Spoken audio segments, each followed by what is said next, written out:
Hey everyone, and thanks for jumping back into the Cryptoverse. Today, we're going to talk about Bitcoin, and we're going to be discussing the idea of a summer lull 2.0. If you guys like the content, make sure you subscribe to the channel, give the video a thumbs up, and also check out the sale on Into the Cryptoverse Premium at intothecryptoverse.com. Link is in the description below. Now, I wanted to talk a little bit about the idea of another summer lull. If you remember, we tend to talk about this idea as we get into the second quarter. And the general assumption is that a lot of times, oftentimes, we will see crypto interest sort of wane in the summer months. And we talked about this back in 2021 when Bitcoin, was around $60,000 or so. And we suggested back then that we could be sort of due for a summer lull. I mean, all of this hype basically went completely unchecked without any serious, pullback of any kind. And so going into the summertime, it seemed like a perfect opportunity to sort of see that interest wane, to see prices drop back down, and to allow people to sort of reassess the market as a whole in preparation for a move ultimately higher. And we ultimately did see that. I mean, the price of Bitcoin came back in. It ultimately dropped back down around $29,000, coincidentally where it is today. And then it popped back up as we got into the back half of the year. I was looking at just some of the similarities here. And I will say there's no reason to take this stuff to the bank. They're not going to cash it in. I tried. But if you look at it, there is definitely some seasonality to it. I mean, you can see that we sort of had a pop up into January and then a move into February, another local high here, and then March. And then this top right here back in 2021 occurred on April 14th. And then we have here a move in January, and then another higher high in February, another higher high in March, and then potentially another local top on April 14th. Now, admittedly, April 14th did not mark the top of 2021. It actually came in November. And that's also not to say that we can't push higher. I mean, it is always possible that Bitcoin runs higher, especially if equities can catch a bid and sort of overcome some of the resistance levels that they're at. But certainly there is a risk of a summer lull, right? Another summer lull 2.0, if you will. Now, when we think about the idea of a summer lull and ultimately what came after it back over here, I guess the question is are we suggesting that the same thing needs to play out? No.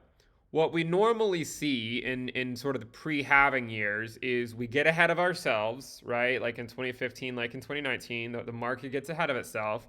It begins to sort of front run the halving. Everyone gets excited. They call for new all-time highs because Bitcoin's rallying. And then by the latter part of the year, or at least going into the summer, we can often come back down, right? We saw something actually of very similar types of moves in 2019. Note, though, that this rally in 2019 lasted until June, right? So it lasted a bit longer than sort of topping out in April or May. It lasted longer. In 2022, we had a rally that really started in January and lasted until basically the end of March or early April. This rally in 2021 lasted until April 14th, which is coincidentally, at least so far, how long this one has lasted. So when we think about, is April 14th going to be the high of this rally, right? I mean, that's anyone's guess. I don't really know. But what I am saying is that I would expect some type of summer lull in the idea that interest will somewhat wane as we get into the summer months. And then the market activity will likely start to pick up again as we get into the latter part of the year, and especially going in to the next Bitcoin halving in 2024, which is only about a year from now, okay?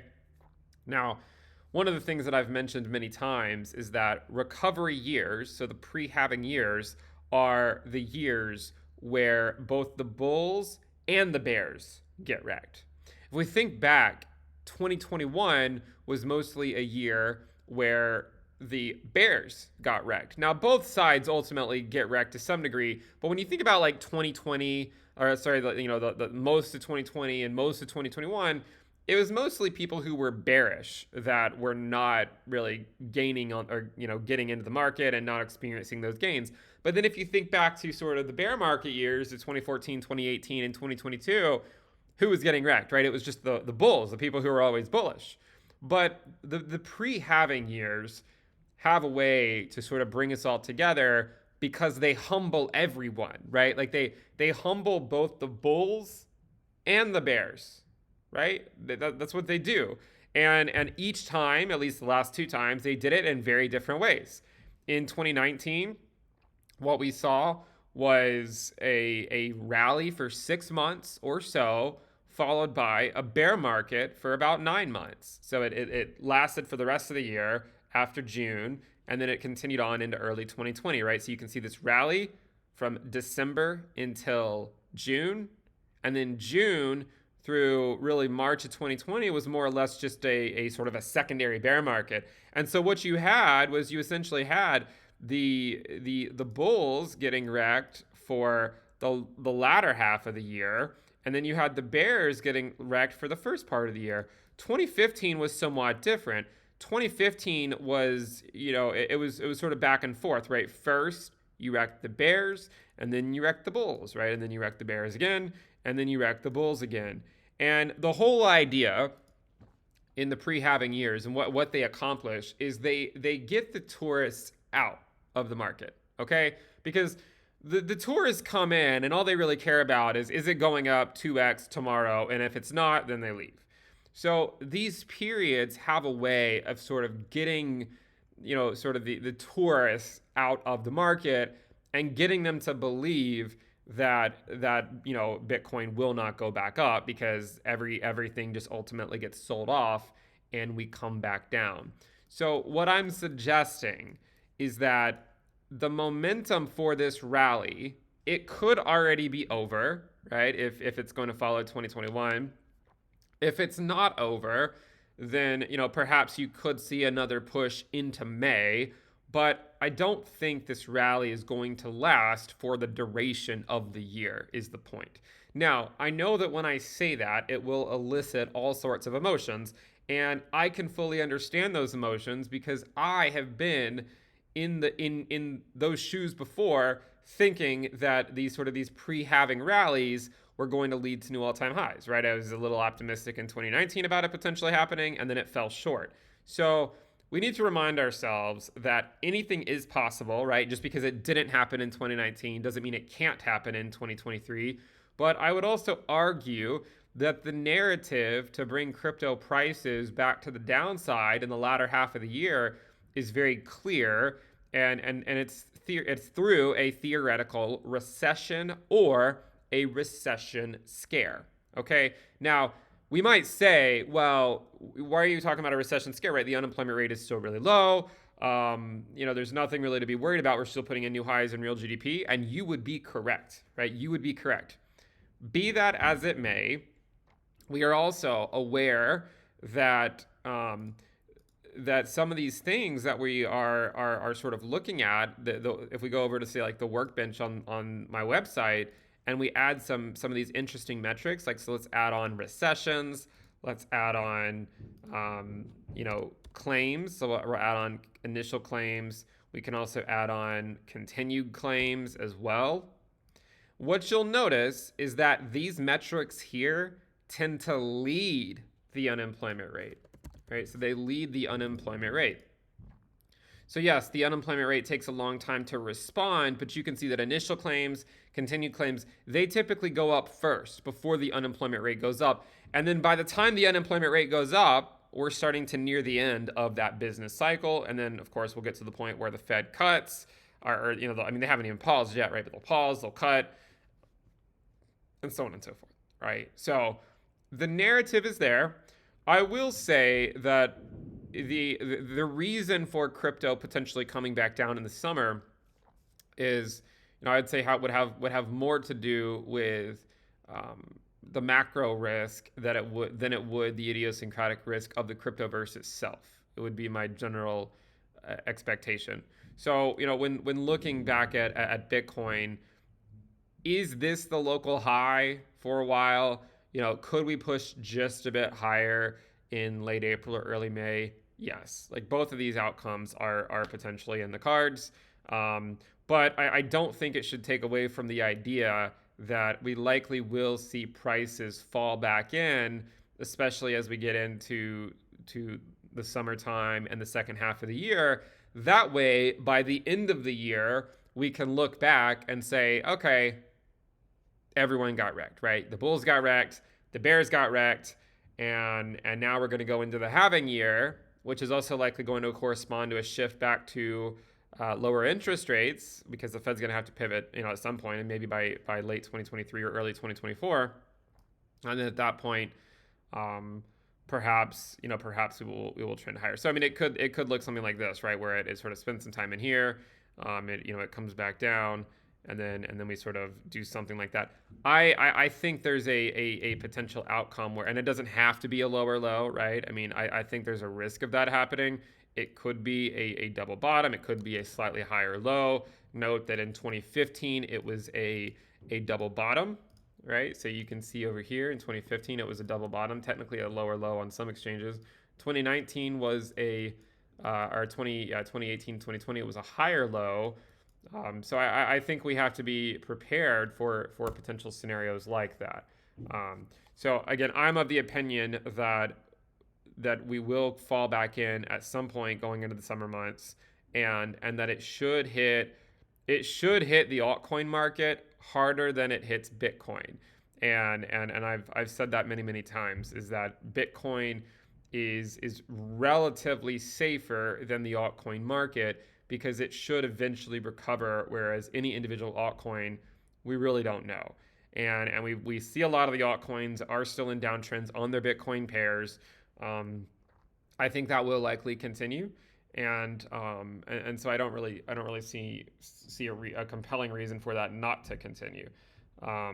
The other thing to think about is, and I know this might be a question, so I want to go ahead and address it, and is, well, if this does play out, what about this? Because we know that back over here, Ethereum, that's where Ethereum saw a fairly substantial move to the upside, right? It was during the May dead cat bounce that Bitcoin had. But what I would say is that we are more, this is more similar to, say, a period like 2019, like right here, than it would be 2021. And after Bitcoin put in its local high in 2019, Ethereum did not continue to rally. So just don't take my word for it. Let's just put it on the screen. If you were to show the Ethereum price on overlaid with Bitcoin, like you can see that Ethereum basically topped out when Bitcoin did, which is different than 2021, where Ethereum rallied on up after Bitcoin hit a high.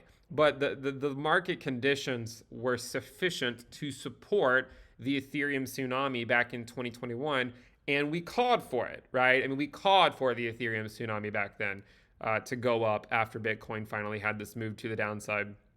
But I would argue that market conditions, macro conditions, are more similar to 2019 than they are 2021. Now, they're completely different than both of them, to be completely honest, but they're more similar to 2019 than they are to 2021.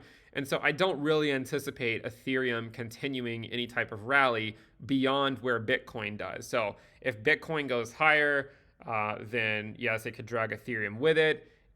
But I imagine that whenever Bitcoin's downtrend begins, whether it already has begun or whether it starts in a month or something, I think that Ethereum will have a hard time finding a compelling reason to continue to rally any further. And so, yeah, I would generally argue that there is a good chance that this will be a summer lull 2.0, where we come back in and come back down to these lower levels before ultimately putting on our rally caps going into sort of the halving year. That is my general expectation. I've made that fairly clear for a long time, that the recovery years are brutal for both sides. Congratulations to those that play both sides. But that is my general expectation going into the rest of this year, is that we will likely see prices fall back in. The altcoin market should still bleed against Bitcoin, and by the end of this year, once the recession risk is once it's avoided, or it's happened and we're coming out of it, right? Like late this year, early next year, that I think will be the time to really start to get a little bit more optimistic on these markets. And I know, I mean, like if this is your first time in crypto, if you joined in 2021, I know what you're thinking. You're probably saying, well, it can go to an all-time high. Even now is what a lot of people might think, right? And I'm not going to sit here and say that it can't happen. It's just that I've been in those shoes before. I've thought that before, and every single time it wasn't true, right? Every single time it wasn't true. It was just like it was just like in 2022 when we said we're likely just going to get rejected off the 200-day back in March of 2022, and ultimately, and we talked about how we were putting in higher lows here, and that some people might use this as evidence to say that higher lows are a good thing, but in a bear market, higher lows ultimately just get broken to the downside after the rejection off the 200-day, and that's ultimately what happened. So I'm here to say again that I know a lot of people are very optimistic about price action because it has been moving up, but it's not really any different than what we've seen in pre-halving years, right? We've seen these types of moves in pre-halving years. One other way that we can look at this is to go look at the charts for the year-to-date ROI. So I want to take a look again at that. And we're gonna put on here 2023, and then we're gonna take an average of 2015 and 2019. I've said many times that I think the average of 2015 and 2019 will sort of encapsulate price action for the duration of this year. This means going below, no lower than 25% below the yearly open, no higher than 2.1x above the yearly open. This gives price action for Bitcoin a range in 2023 of between $12,000 and around $35,000. You might say, well, Ben, like that's ridiculous, right? You're giving a range between 12K and 35K. Well, welcome to crypto, my friends. I mean, this is not unheard of. If you go look at modern portfolio theory with Bitcoin and Ethereum in it, I mean, expected annual returns are, to maximize the Sharpe ratio, are 65% plus or minus 80%. So yes, I mean, the ranges are large, but that's also why you're here. So let's try to do away with the idea that, oh, well, this range is large. Look, that could happen, right? Bitcoin could go between as low as 12K and as high as 35K this year. Now, does that mean it's going to go to 35K now? No, it doesn't have to go there at all this year. I'm just saying I think that price action will be will be between 12K and 35K. That is what I'm trying to say based on the time average year-to-date ROI of Bitcoin when you look at sort of what it has historically done. Okay, so that's ultimately the point of talking about the pre-halving years, 2015, 2019, and 2023. We tend to get ahead of ourselves. We come back down second half of the year, and then by that point, everyone is sort of thrown in the towel, and the tourists have more or less given up. And then going into the halving, we finally start to ultimately trend in a more sustained way back up to the upside. By the way, there's also a good chance that the price right now is what the price could be at the next halving, right? Like, so a year from now, the price could be around $28,000. Just like going into this halving. I mean, over here we were at 14K, but even though the halving was in May, we still were bleeding going into the halving, right? And it wasn't really until just a couple months before the halving that we really started to sort of trend back up to the upside. So just something to remember, right? I've seen this play out time and time again. I just want you to be aware that this is a potential outcome. We should be prepared for something like that to play out once again, and we will see ultimately where the year takes us. But I hope I've been fairly consistent in my arguments as to why I think this is going to occur. The main risk being a recession risk in the back half of this year, and nothing necessarily to do with crypto, but that is what I think. And because I think that, what we also know is that the altcoin market as a whole can continue to push lower throughout the recovery years, and even during the early phase of the halving year, right? I know that's not not necessarily a popular thing to say, but I mean, take a look at some of the altcoins, right? I mean, take a look at ADA USD, and One way to visualize this perhaps would be to look at monthly candles. Look at monthly Heikin-Ashi candles for, for ADA USD. What do you see? You see this sort of initial bear market phase. You see its rally when Bitcoin rallies, but then you just see it come right back down, and then eventually it put in new lows. So the point is, could ADA go up if Bitcoin decides to rally on up in late April or early May? Yes, it could, but it doesn't change the fact that it's likely going to push to new lows eventually, or at the very least retest the lows. Although I think there's a good chance it will push to a new low. Hey, go look at XRP. This is another great example of an altcoin that everyone gets super excited about during the halving year when it starts to rally back up after a pretty brutal bear market. And then what happens, right? The downtrend just continued into 2019, late 2019, and even 2020, and it continued to put in new lows. So this is why I continue to say, and by the way, for the more DJing crew among you, Doge is the same thing. Look, Dogecoin did the same basic thing, right? Where it rallied on up with Bitcoin, and then what happened in the last half of the year, right? It just continued to put in new lows. So I do think that it's worthwhile to sort of think about how if Bitcoin comes back down, the altcoin market as a whole can put in new lows, okay? Even if Bitcoin doesn't. And if Bitcoin does put in a new low, then where do you think that leaves the altcoin market? So that's what I'm trying to say. There are some other, things that we could look at. Perhaps the last thing I will mention, which is of course dubious at best, is there are some similarities in these sorts of moves here by Bitcoin USD that we saw back over here in 2021 and what we're seeing now as well. We talked about sort of the January, February, March, and April peak. And it's actually a very, very similar move. It doesn't necessarily mean it has to play out the same way, but it is a very similar move, an almost identical move in terms of like bouncing off the low, rallying up, bouncing off the 20-week SMA, then coming back up here. And even down to these weekly candles, right? You get this rally up, a red week, 3 green weeks in a row, followed by a red week sell-off that sort of kicked off the next downtrend, right? So you have this sort of rally on up, red, 3 green, and then a pretty big red candle to bring us back down. So that is of course something to think about as well. And if this is the case, then that means we might not hold the 20-week SMA throughout the duration of this year. Normally we don't in the pre-halving years. You can see here we held above it for a long time, but in September we fell below it.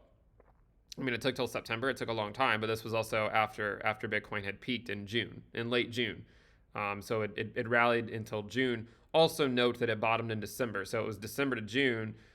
This time it bottomed in November, at least last year, and that would mean running until like May if it wants to. But I'm saying that if it runs till May, that's fine. But there's also a risk that the move is already over as it stands right now. So just something to think about. We will, of course, continue to watch Bitcoin USD. I do mainly focus in pre-halving years, not on Bitcoin price action, because I don't really think it's that interesting. I think it's going to just sort of wreck both sides for a while, and more so focused on how do you protect yourself as an investor. And the way that I think you do that is by just sort of sitting out of the altcoin market until the worst is behind us in terms of the macro, in terms of the cyclical behavior of crypto, and seeing altcoins get wrecked time and time again, not only in the bear market years but also the pre-halving years and even early halving years. That is why I continue to sort of treat the altcoin market as too risky of a play. Now, if Bitcoin USD falls back in, okay, and the dominance continues to go up, right? If the dominance sort of continues to go up, then later this year we can talk about the altcoin market, right? But then and only then, right? Then and only then. So that's kind of where I currently stand. Hopefully this video is useful to you guys. We will see what Bitcoin does here over the next few weeks, but I would imagine that the momentum from the rally will sort of be dying off by May if it hasn't already done so. If you guys like the content, make sure you subscribe to the channel, give the video a thumbs up, check out the sale on Into the Cryptoverse Premium at intothecryptoverse.com, and I will see you guys next time. Bye.